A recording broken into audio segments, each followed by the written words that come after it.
In 1954, a 12-year-old boy stands on a sidewalk in front of 24th Lynn Road, Liverpool, United Kingdom, tapping his hands on his books like a drum while waiting for a school bus on a typical cloudy day.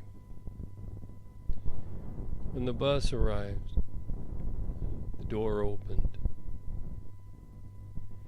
He steps in and sits down next to the boy that was 1 year younger. The younger boy starts tapping on his books too. The older boy says, "You almost sound as good as me." Younger boy says, "I probably sound just as good." The older boy says, "I'll show you." He starts out with a fast drum roll, then slows down. "Yes." "Yes what?" Younger one says, "I told you, we're just good as each other." The older boy frowns, then asks, "What's your name?" "George." "What's yours?" "I'm Paul. I'm going to be famous someday." "George, I hope you do, but I'll take what I can get." "What do you mean by that?" "I'll accept anything life has to offer." "You must be easygoing kind of guy." "Yes, I don't expect much." They became good friends. A few miles away lived a boy named John. He would play the air guitar while watching rock and roll performers on television. His mother, Julia, comes out of the bedroom and a stranger kisses her at the front door and says goodbye. She says, "Don't tell your dad about the men that come here." "I know, Mother. You told me many times." "Also, quit terrorizing the kids at school.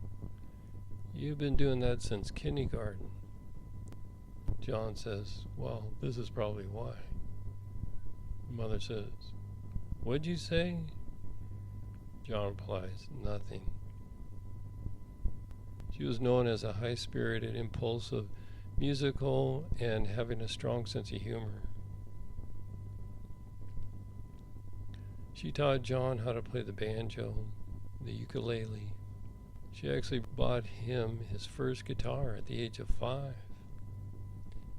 Meanwhile, at Paul's house, where they lived properly, wholesome environment, Paul asked at the dinner table, sitting up straight, "Can you pass the potatoes, please?"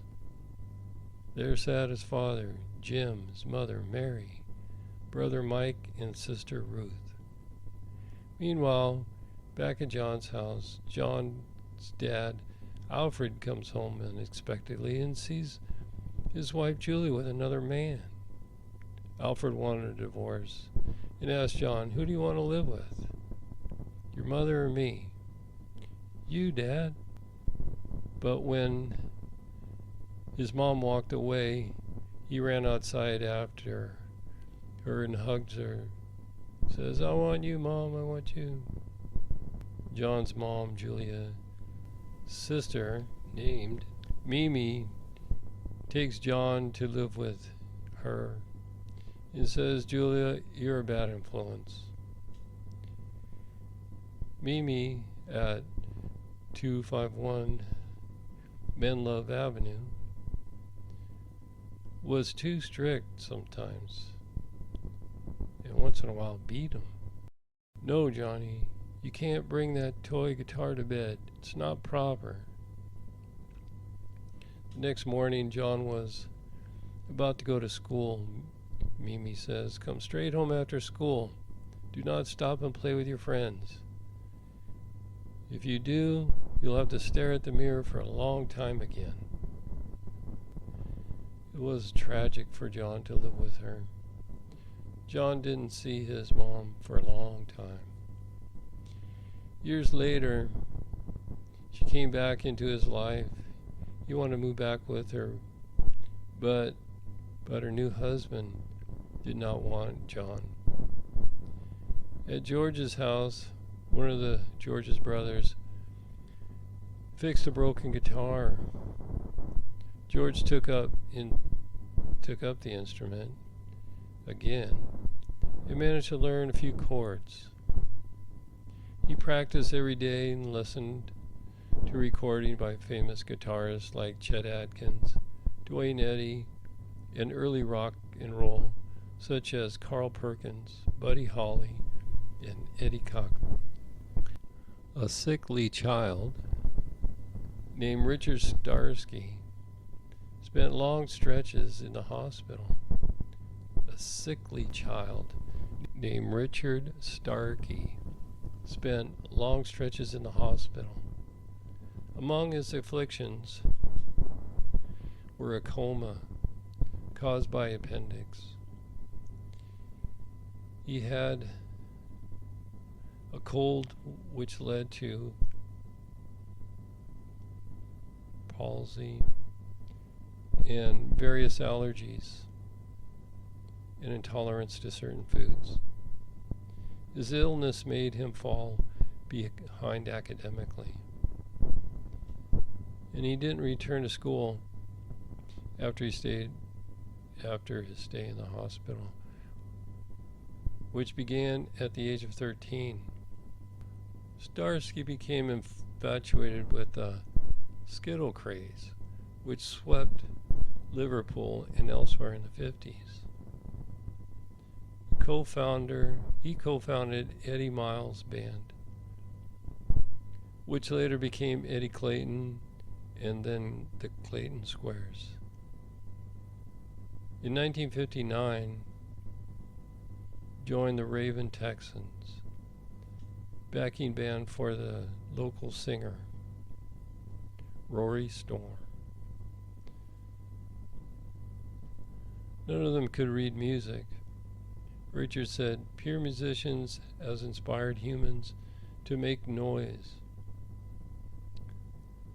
They're as good as anybody."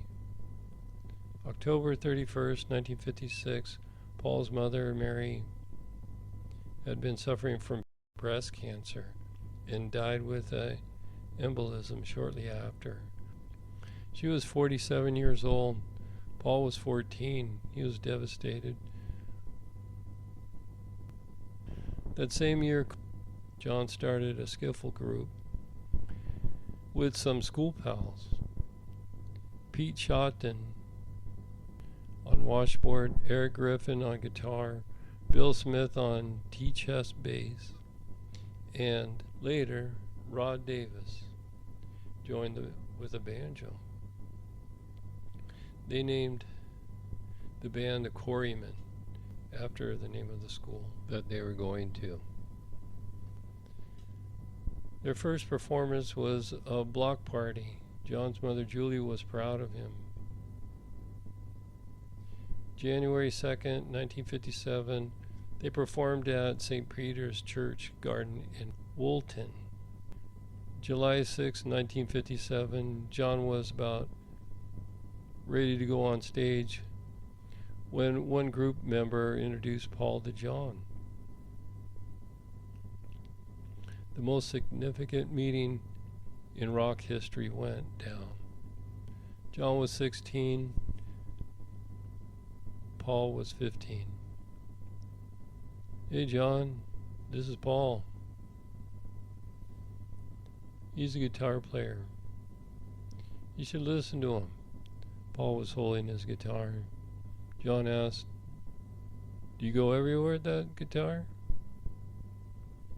"No, he goes everywhere with me." "Oh, a smartass. I like it." After chatting for a few minutes, Paul tuned John's guitar. Then Paul played a few classic rock and roll songs, including Gene Vincent and Little Richard. to show John he was capable of playing. After the show, the Quarrymen and Paul went to a pub where they lied about their ages to get served. "You lads sound great," Paul said to the band. "Someone record it. Maybe it'll sell someday." John was so impressed with Paul's natural talent and knowledge of music that he and the other members of the group later asked Paul to join them. Even though John was a bit hesitant to invite such a powerful figure into his group. In 1957 and 1958, Julia got hit by a car when she was leaving Mimi's house. Unfortunately, she died. It was very sad. Time for John. So he started drinking alcohol heavily. For 2 years, Paul understood what he was going through because he experienced the same. John had a nightmare of a guy walking up steps behind. When the guy reached into his pocket, John woke up. Wow, that was intense. John joined an art class to get some extra credit. This is where he met Cynthia. They became boyfriend and girlfriend. He also met Stuart there, who was a Scottish-born painter and musician. "Hey Stu, do you want to be the bass player in my band?" "Sure, I have nothing better to do." "We both like Buddy Holly and the Crickets, so how about naming the band Beatles? Both insects. We are now Beatles with 3 E's. Sometime later, John said, "Let's change the spelling to Beatles. The Beatles, derived from the word beat." "Sounds good. You're the boss." I bought a bass guitar with the money from the painting I sold. Paul brought George to practice. "Hey John, this is my good friend George. He's a guitar player and he's very good." "Oh yeah, let's hear what you got." Hand him a guitar. "Wow, you do sound good. Do you have some originals?" "Yes." George played one. February 6, 1958, George Harrison joined the band Quarrymen. In 1960, they picked up another member, a drummer named Pete Best, and renamed themselves. They became popular in the cavern located at 10 Matthew Street in Liverpool. Brian Epstein became curious about the Beatles after seeing their name several times in the Mercy Beat magazine and on the posters around Liverpool. November 9, 1961, Epstein and Taylor entered the band's dressing room after a show at the Cavern. The Beatles recognized him right away, with George Harrison opening the conversation by asking, "And what brings you here, Mr. Epstein?" Brian Epstein was well-groomed, dressed in a dark suit, and said, "It's all over now, sir." "It's all right. I'm here to meet the Beatles." I read about you in the Mercy Beat magazine, and I see the audience loves your music. I'd like to become your manager." Paul asked the members as he looked at John, George, Pete, "What do you think, men? Shall we give him a go?" John replied, looking at Brian, "Sure, if you can get us some gigs." Brian said, "Absolutely." John and Paul both said at the same time in perfect harmony, "You're hired." In August 1960, they performed at different clubs in Hamburg, Germany. Club Idra was the first stage. They played 8 hours a day. They stayed all together in one bedroom.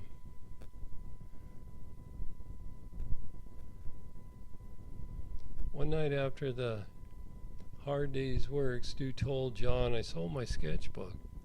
John asked with a mad tone in his voice, "Why did you sell it? You knew how much I liked those drawings." "I needed the money," Stu replied, wondering why John's getting so upset. John pushed Stu down and said, "You shouldn't have sold it." George tried getting in the middle and calmed down the lads. "We're just tired and need some rest." Stu pushed John away. They started wrestling on the floor, and John kicked Stu hard in the head. The fight stopped. George, Pete, and Paul were stunned. Stu walked away, holding his head. His blood ran down, saying, "I quit." "Nice going, John," Paul said sarcastically. George just shook his head and said, "Let's go to the hospital." After leaving the Beatles, Stu enrolled in Hamburg College of Art, where he collapsed on the floor, then died on the way to the hospital. He had headaches ever since the fight. They needed a bass player, so Paul started playing the bass. They went back to England and performed at the Catherine Cave, then the Cavern in Liverpool. Brian Epstein arranged a meeting on February 13th, 1962 with George Martin. Martin listened to the tape recording at Decca and thought that Epstein's group was rather unpromising, but liked the sound of Lennon and McCartney's vocals. After another meeting with Epstein on May 9th at Abbey Road Studios, Martin was impressed by Epstein's enthusiasm, agreed to assign the unknown Beatles to a record contract without having met them or even seen them play live. Brian molded into the professional act, and the producer, George Martin, enhanced their musical potential. John and Cynthia got married August 23rd, 1962. George could not make it because he was in jail for possession of pot. In August 1962, Brian said to John, Paul, and George, "In order to sound better, you have to fire Pete and hire Richard Starkey of the band called Rory Storm and the Hurricanes. He was very good." "Pete's not going to like this," George said. Paul added, "and his mother too." They hired Richard. Soon after, he chose the name Ringo Starr. Ringo was inspired by the gold ring always worn and Starr because his ex-colleagues shortened his name so they could call his solo spot Star Time. The fans didn't like the new drummer. They liked Pete. Pete just didn't fit in. He didn't drink and take drugs. The beat wasn't what they were looking for either. Paul was known as the leader. George was quiet, Ringo lovable. The Beatles first. Paul was known as the leader of the Beatles. George, the quiet Beatle. The Beatles' first television appearance was October 17, 1962. The group played live on Grandpa's People and Places, which was a magazine-style program that was broadcast in the northern part of England. The band drove to Manchester for the show, which originated from Grandpa's TV center on Quay Street. 20 million viewers. They played Love Me Do and some other guy. In October 62, Love Me Do became their first big hit in the UK. 2 years later, it released in America and became the #1 song on the charts. April 8, 1963, John and Cynthia had a baby named Julian. John resented Cynthia for forcing him to marry her. She saw very little of John. John rarely talked to Julian when he was older. Ever since you started taking LSD, you don't eat the food I cook, Cynthia complained, and you don't answer me when I ask you questions. We rarely see each other. What's wrong? I became very busy with work, and I resent the fact that you forced me to marry you. Just because we had a kid doesn't mean we have to get married, John said. February 1964. I want to hold your hand. She loves you. Can't buy me love. Hard Day's Night. In February 1964, I want to hold your hand. In March, She Loves You. In April, Can't Buy Me Love. In August, Hard Day's Night. December, I Feel Fine. All became hits on the music charts. Some of the competition was the Beach Boys, Jerry Lee Lewis, Stones, and Bob Dylan. The Beatles were contracted to EMI's Parlophone label in the United Kingdom and Capitol Records in the United States. Brian said to George, I'm considering letting the U.S. company called Hill and Range publish John and Paul's original compositions. That's who handles Elvis Presley. George Martin. I suggest somebody smaller and hungrier for success like Dick James. Brian told the Beatles, we should start a record studio. John replied, hey, that'd be grand to have our own label. The rest of the Beatles agreed. George Martin said, we will sign a contract tomorrow. On the morning of the February 22nd, 1963, John, Paul, George, and Ringo were driven to a small Liverpool house.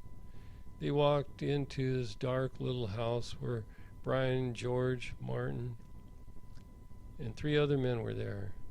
Paul spoke for the Beatles. We were very excited to have our own label.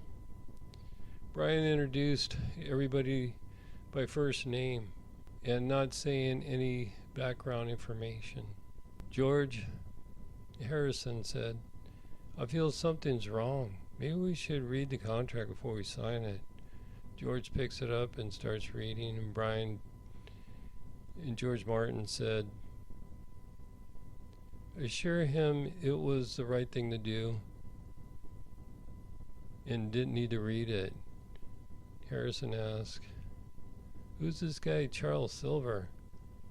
Dick says, "He's a silent partner in financing us to get started." Harrison says, "I don't like this, lads, but signed the contract anyway." Weeks later, they're informed Northern Songs label signed 50% of the songs to Dick James and Charles Silver. Lennon and McCartney owned 40% of the rights. Epstein received 10%.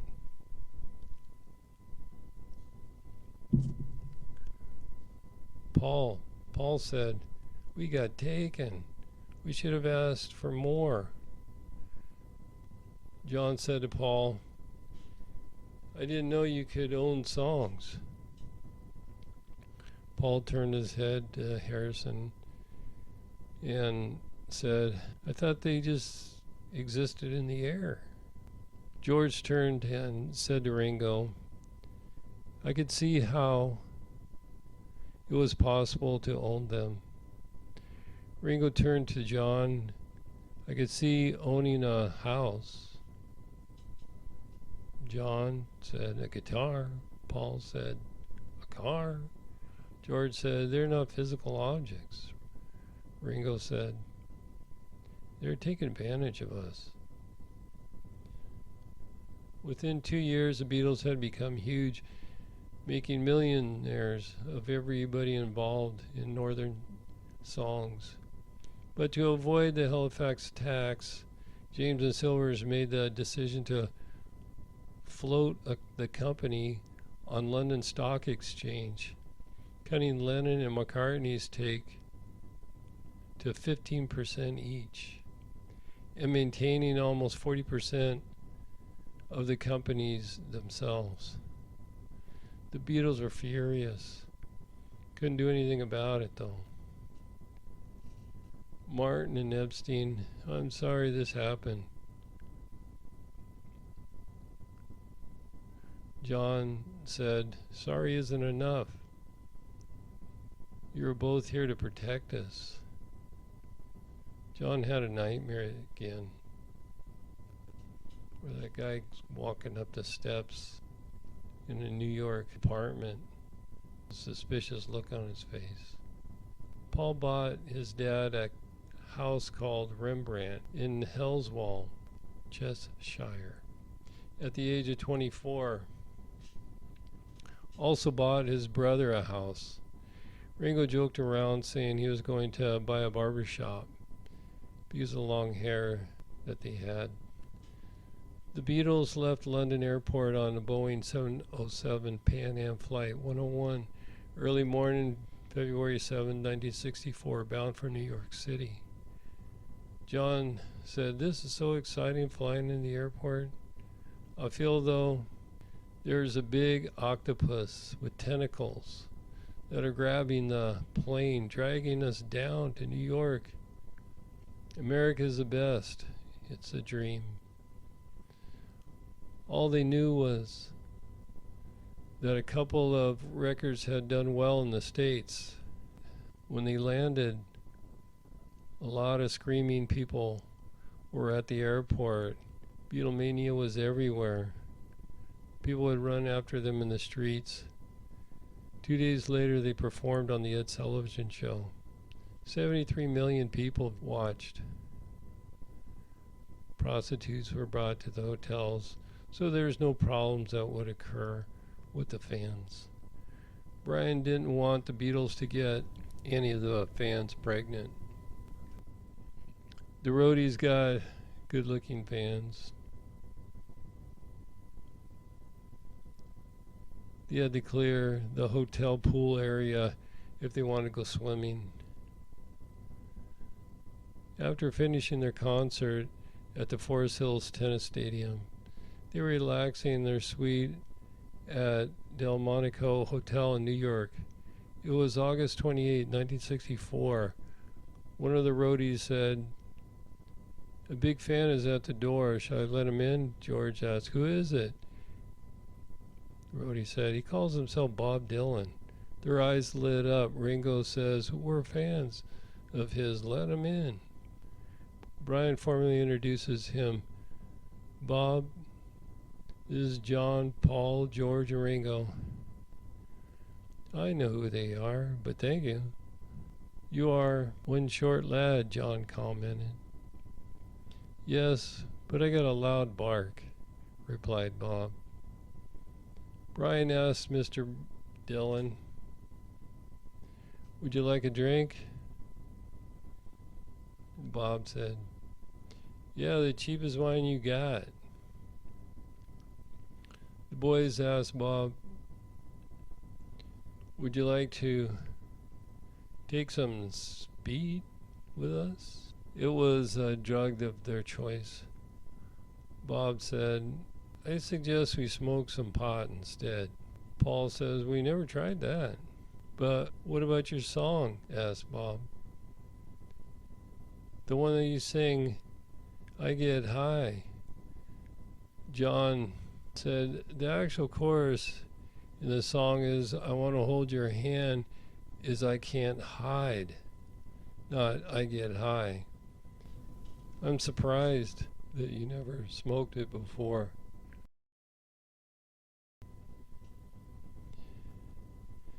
And his friend Arnowitz had brought. A bit timid, but still interested, the Beatles bolted the bathroom door locked and pushed a towel underneath the crack. Dylan then proceeded to roll the Beatles' first joint. After he finished rolling it, he handed it to John. John was a bit apprehensive, handed it to Ringo, a bit braver, and then became the first Beatle to sample pot.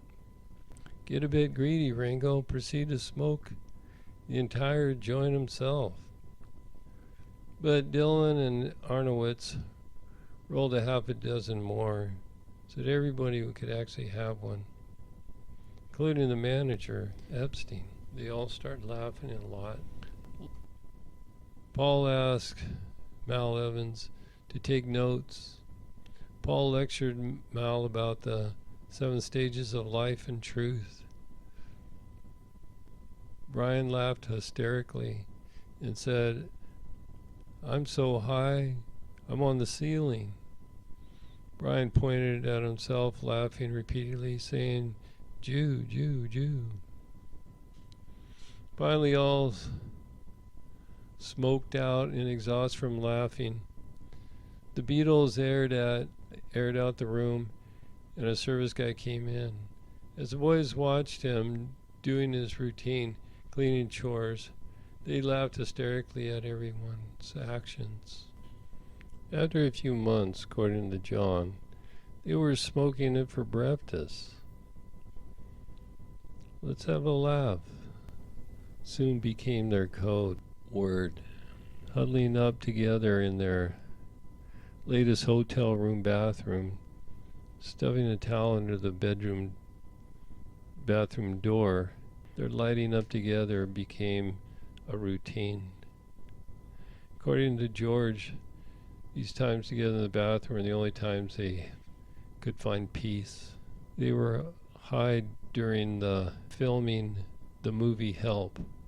Although their current album was almost entirely finished and was not affected, their next, Rubber Soul, was definitely influenced by pot. Paul's 1966 song, Got to Get You Into My Life, was about a woman, as most everyone thought. The album Sgt. Pepper's Lonely Hearts Club Band included the song sung by Ringo, with a little help from my friends, which did finally use the mistake lyrics of Bob Dylan, I Get High. Later in 1967, all 4 Beatles, plus a manager, Epstein, signed a pledge to the Times to legalize pot. George Harrison was arrested for possession in 1969 again. Although he claimed he was set up and the marijuana was planted at his house by the police. Paul was arrested several times in the 70s and 80s for pot. One time in Japan, where he was jailed over a week. While the Beatles were great musicians and songwriters with or without pot, it was obvious it took an influence on the style and content of their music. All four eventually tried LSD, John admitting taking it 1,000 times. 35,000 guards were needed when they went to Japan. They had a big problem when they were in the Philippines. The president got mad because the Beatles turned him down for a dinner invitation. Their plane caught on fire. Another place, their plane got shot. There were riots everywhere they went. They had to isolate. Death threats after John saying they're bigger than Jesus. The sales of albums decreased. John made a public apology. American taxed the Beatles to a point of not worth touring.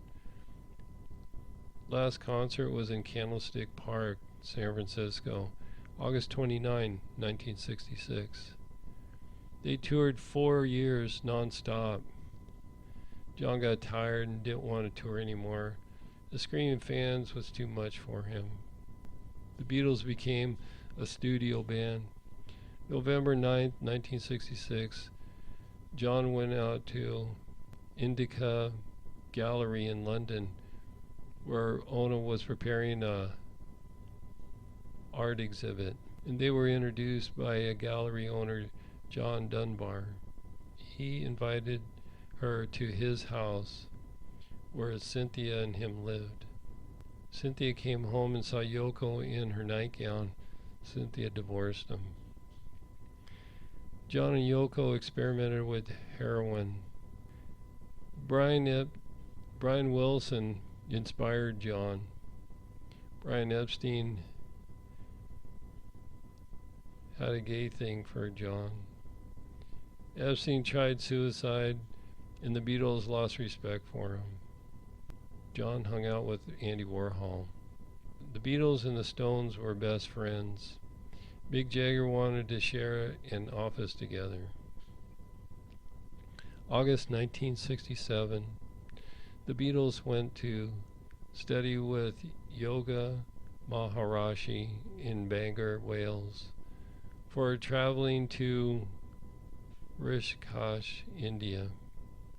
In 1967, the Beatles went to study with Yoga Maharishi in Bangor, Wales, before traveling to Rishikesh, India. February 1968, Ringo and his wife Maureen left 10 days later. John and George departed 16 days. Paul and Jane Asher left 5 weeks. Linda flew to London to meet the Beatles at the Pepper Party in May 1967. Hi, I'm Linda. Hi, I'm Paul. I'm a rock and roll photographer. Can I take your picture? Depends. Who else have you taken pictures of? The Stones, Eric Burton, Stephen Stills, Alice Cooper, and many more. Well, then it's okay to take my picture. They started dating. August 27, 1967, Epstein was found dead on an accidental drug overdose in his Sussex, England home. Paul and John battled for more control of their music legacy and were unsuccessful. Dick James and Charles Silver seemingly offered by Paul McCartney and John's attempt to wrangle their way out of their contract. The pair sold the entire stake to the company named ATV Music Publishing. Without bothering to notify John or Paul, ATV had acquired the rights to nearly 90 of the Beatles songs and 6 more original pieces every year until 1973. The songwriters sold their own majority stake to the ATV, paying the price for their creative freedom.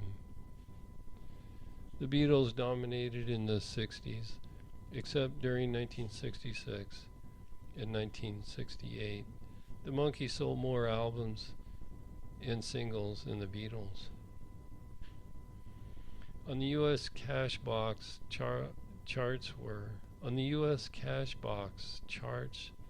these acts had the most number 1 hits from 1964 to 1969. The Beatles had 20 number 1 hits. Diana Ross and the Supreme had 11.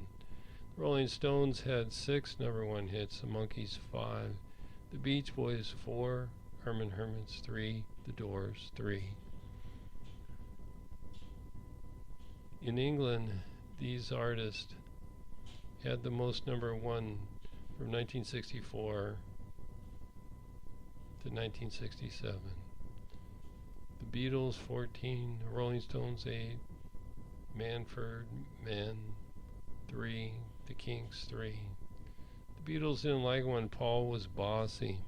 Paul told them how to play their instruments. John and Yoko got married in 1968. Before that, John had sex with about 300 ladies, but later was celibate. Yoko started hanging out in the studio, which became distracting to the Beatles. She would sleep on the floor. Paul wanted Lennon to join the band, although she did not know how to play an instrument. Paul became the leader of the band, but was way too controlling. It was hard for the Beatles to deal with. George didn't like it when he was only allowed to put 1 song on the Let It Be album. The Beatles disliked the fact that James had betrayed and taken advantage of the Beatles when they sold Northern Songs in 1969 without offering the band the opportunity to buy control of the record company. James profited handsomely from the sale of the Northern Songs. The Beatles never again had the rights to their own songs. James gave Paul and John 15% and 1.6% to George and Ringo. When Paul bought more stock in Northern Songs record label, John, George, and Ringo thought that was unfair and didn't trust him anymore. Nothing good was said after that. The band fell apart. September 1969, John privately informed the other Beatles that he was leaving the band. There was no public acknowledgement of the breakup until Paul McCartney announced April 10th, 1970, the band was breaking up. The Beatles performed on the rooftop. Was a final public performance. It was January 30th, 1969, with the keyboard player Billy Preston. This took place on Apple headquarters at 3 Silver Road, London. Abbey Road was the 11th album released. It was released, last recorded, and came out September 26, 1969. Paul didn't want John to change his songs, so Paul wrote one side and John wrote the other side.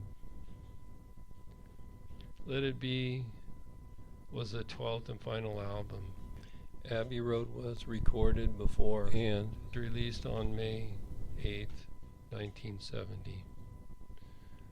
Almost a month after the group's breakup. John moved to New York, Ringo moved to LA.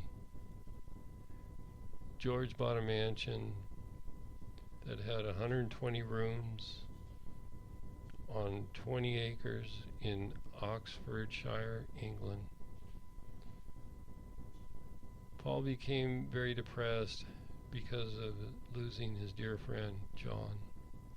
Paul isolated in a Scotland farm. He was gone so long people thought he had died. That's when he wrote the song with Linda, about Linda, called Baby I'm Amazed. John's son Sean said, "It's fascinating that you are a rock star, Dad." John said, "No, it's not. We can't even go to the toy store without getting mobbed." John isolated in the room upstairs. Yoko slept downstairs in her room. She was always on the phone doing business. Once in a while, she would go to a nearby restaurant called La Fortuna. And John's isolation caused depression. John's isolation caused him depression. He took on sailing in Bermuda, which helped. Although John spread the word of peace, he liked making people angry. He said, "I like bringing out the primal instinct in others." Paul went to New York to play at Madison Square Garden. He called John on the phone and asked, "You want to smoke some killer pot?" John said no. John didn't like Paul anymore because Paul said a lot of bad things about Yoko when they first got together. Paul was jealous of Yoko. Yoko wanted John all to herself. Yoko and John were jealous of Paul and Linda because Paul was going to stay in a hotel in Japan that they liked, so Yoko put a spell on them and they wouldn't make it. On January 16, 1980, he was busted for Tokyo's Narita International at Tokyo's airport for a pound of pot. He went to jail for 9 days. John freaked out when he heard a Beatles song from the walls where he lived in New York. It was a neighbor, Chaplin, who lived next door. He idolized and dressed up like John. When John was walking up the steps to his front door, he flashed on that dream he had several times.